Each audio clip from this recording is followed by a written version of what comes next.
Hi and welcome. In today's video we are going to be taking a look at carburettors, or CV carburettors specifically, this particular pair coming from the Virago. First thing you need to do is assign yourself a space where you can spread things out and remove any sort of mess and obstructions and random things that can fall into your carburetors, like cats. Excuse me, sorry kitty.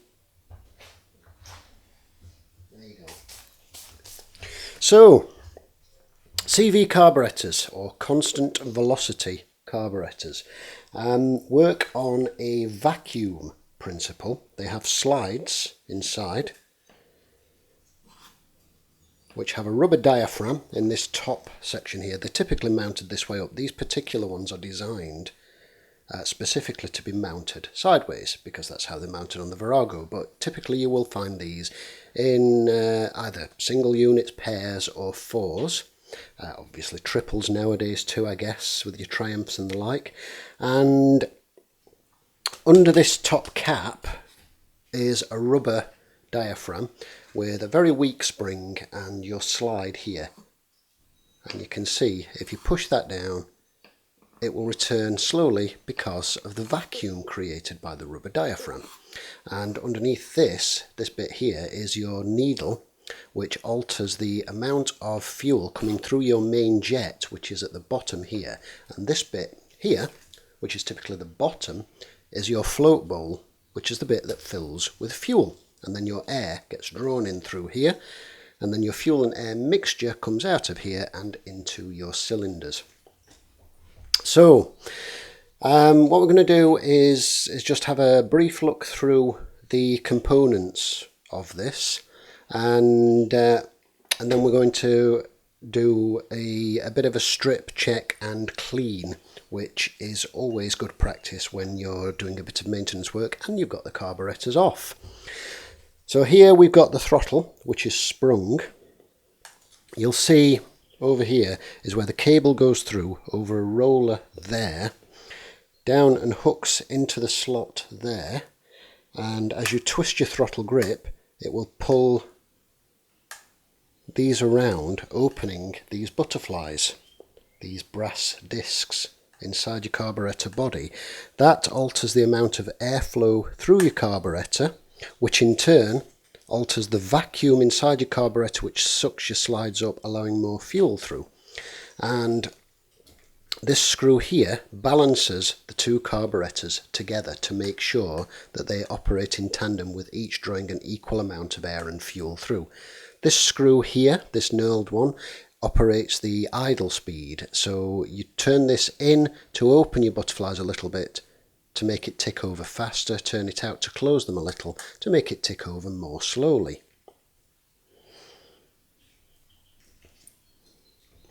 And what else was I going to tell you there? There was something else in my mind. Oh yes, the choke or fuel enrichment system. Now, the carburetors on the Virago mount this way. This is the right hand side, this is the left hand side. Your fuel inlet is here, which feeds both of these float bowls here and here. These breather pipes go to your front pod with your fake air filter, as it were. And then here you have a lever which operates the choke. You push it down to put the choke on, pull it up to take the choke off. This is a fuel enrichment type of choke. So essentially, as you push this lever down, it pulls this here and another one hidden under here that you can't see, but these are linked together. So as you push that down, it pulls this plunger out, enriching your fuel, your main fuel circuit.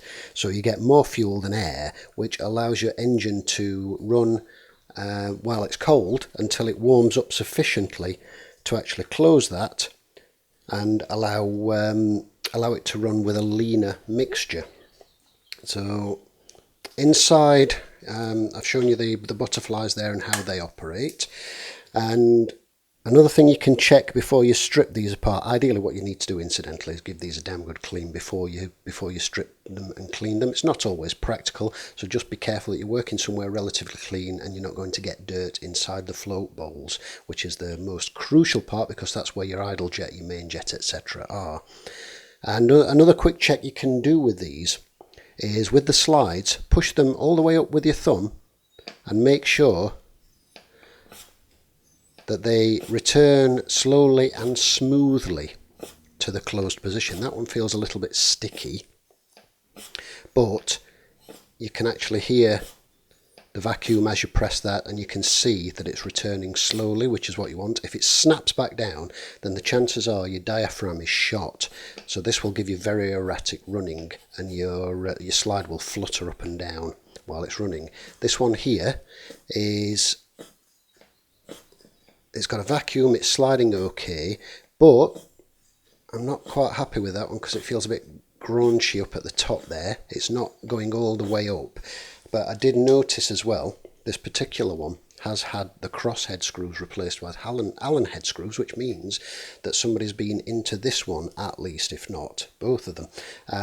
It's very common for these screws, the cross head screws on carburetors, to strip. Very, very common indeed. And the reason for this is the type of screw head used on these is a JIS, which is a cross head type, and they have their own specific screwdriver. Now this here is a posi drive, which you're probably familiar with, and it will work. You can put it in and it will tighten and untighten your screw head. I've already slackened those off a little bit. But what you can see, if you look at that, that is the amount of slop in there. You can see that it doesn't fit right. And this is why these get chewed up, because they're made of very, very soft metal. Now this particular one is a standard Phillips head, which still doesn't fit right and has a bit of slop, but it fits better than the posi drive. Ideally what you want is a set of JIS screwdrivers, and these are not something that you commonly see in tool shops in the UK, but it's certainly, if you're planning on doing a lot of work on carburetors, it's well worth getting yourself a set of those. Okay, so what we're going to do now, also worth mentioning, when you do strip carburetors for cleaning, I would highly recommend that you, if it's a bank of 2 or 3 or 4, that you just do one at a time. If it's a single one on its own, then document it as you take it apart, especially if you're taking apart the jets and such like, so that you've got a guide and you know how it goes back together. What we're going to do now is remove the float bowl from the bottom of this carburettor here. All of the screws should have a little washer with them. It goes without saying, if the screw head is chewed up beyond practical use, you really need to replace these and not put the original ones back in. Okay, I'm going to have to remove this rubber pipe to remove this, because that's actually in the way of lifting it off over the float bowl assembly. So with this tube removed from between these two pieces here, we can now wiggle this free. So wiggle it out carefully, and remembering as you go to remove anything that tends to sort of get in the way of the project. Out of the way, cat. Say bye. Like inquisitive cats. Check the rubber O-ring seal. Gizmo. Dude. And make sure that it's not brittle, it's not flaking, it's not split or anything of that nature. If it looks a little the worse for wear, then buy a kit and replace it. Bear in mind that this is your float bowl, this is where your fuel sits. As far as gaskets and things go, this is a very important one. It's got to keep your fuel inside your carburetors. You want it inside your carburetor float bowl and not all dripping all over the bike. Now you can see in that one, it's a grungy mess. There's a lot of silt and horrible nastiness in there, so that needs a good clean out. You can see the state of that. And this is the float assembly. Now this is an unusual one, but as I said, the reason for this is because these carburetors are designed to sit this way on. So your fuel comes in here through your needle valve assembly here, and your float pushes up and stops the flow of fuel when there's enough in there. Gizmo, seriously.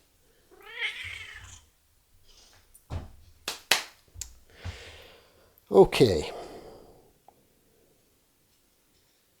so to remove the float, in this case you just slide it out. If it's a typical upright one, it will be sat something like that, and it will have a pin that you have to push out and then lift it out, but the principle remains the same.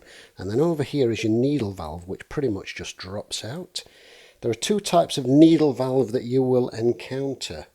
Let me just get this up close for you.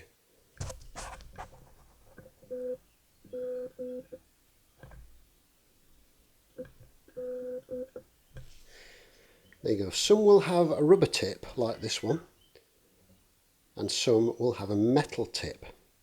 Either way, you want to check with the rubber ones that first of all that the rubber hasn't gone really hard, and also on both of them see if there's a ridge that's formed, which will make the seal less than ideal for the job. And this, what happens here is the float pushes this upwards when there's enough fuel in there, and you set the float height by adjusting the tang on your float.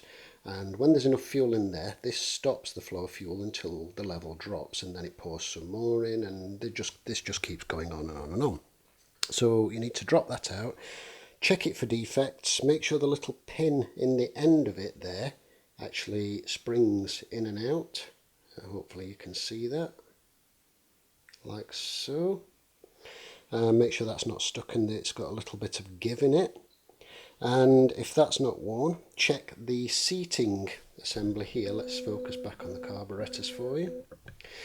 Check inside the seating bowl there to make sure that there's no gunk in there.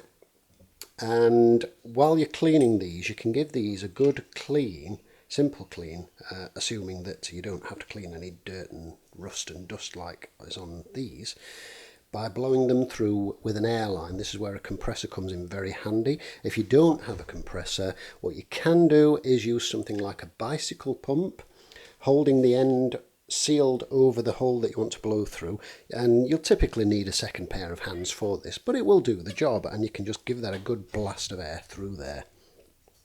Same with the jets. To remove the jets, you need a good wide flat blade. You need a good wide flat blade screwdriver, something like this one, that fits very well because these are brass and they will strip if you use something that doesn't fit correctly. So slacken those off, undo them by hand, lift them out, inspect. Let's focus up on that one for you.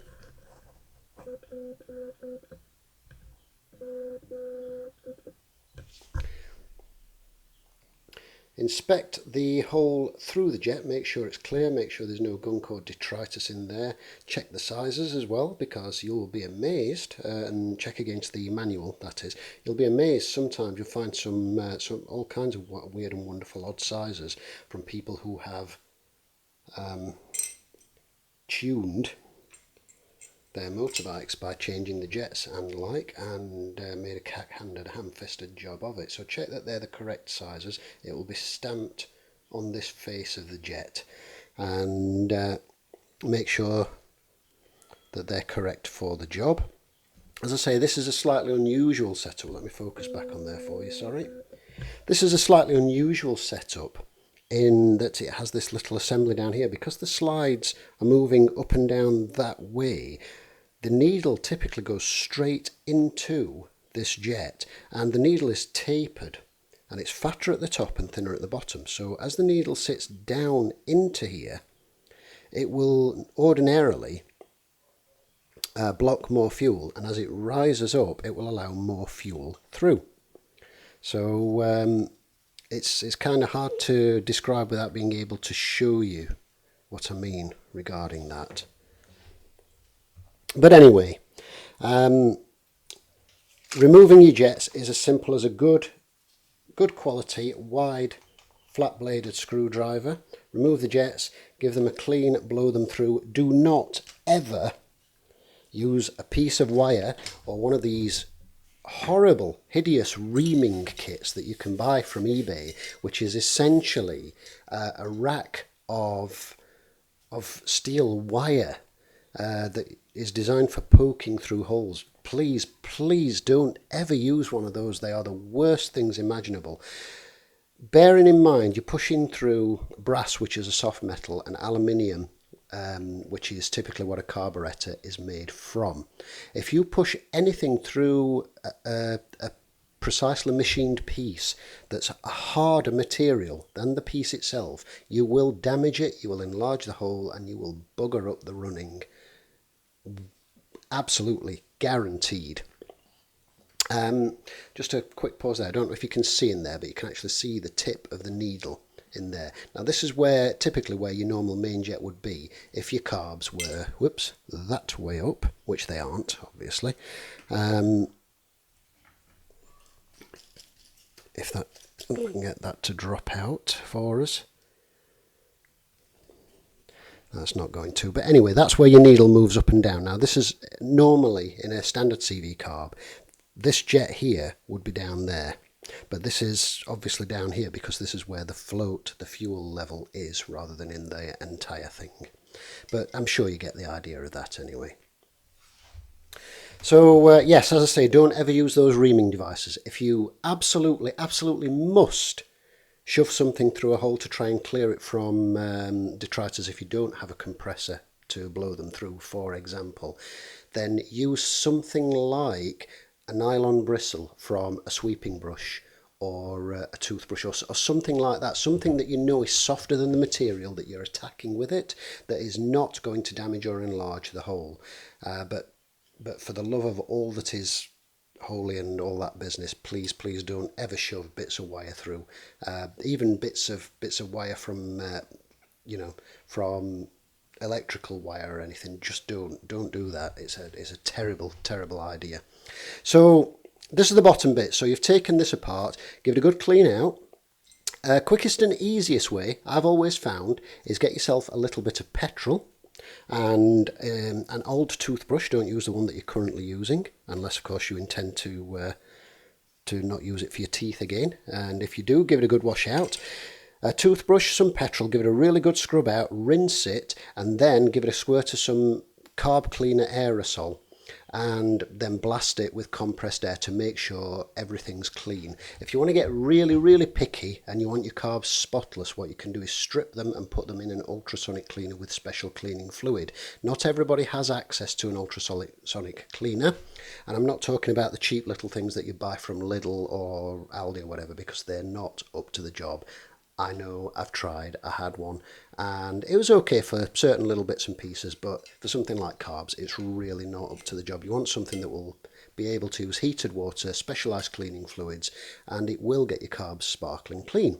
But for the home mechanic, for giving them a clean at home, this is good enough, as long as it's not absolutely caked and all of your orifices are jammed with rust and gunk and what have you.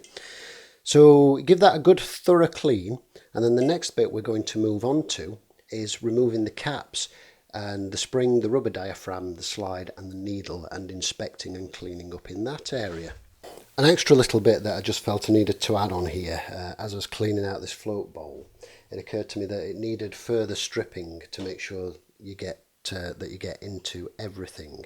And you'll notice this is the brass assembly that your needle valve slides in, and your main jet is just down here instead. So it goes in through here, up this tube and out of this bit here. Now this bit is held on by two screws, top and bottom, and this central screw which holds it to this tube here, and the inlet hole for this tube goes through here, which hopefully you can see. And this is keyed. You can see that turns currently. This is actually keyed. It's got a little keyway there so that it holds in that position, making sure that this goes straight up. But this needed stripping off so that you can blow these particular bits through with an airline and clean them, because this, as you can see, is really filthy. There's lots of sort of nasty rusty gunk stuck on these, so it needs a good clean.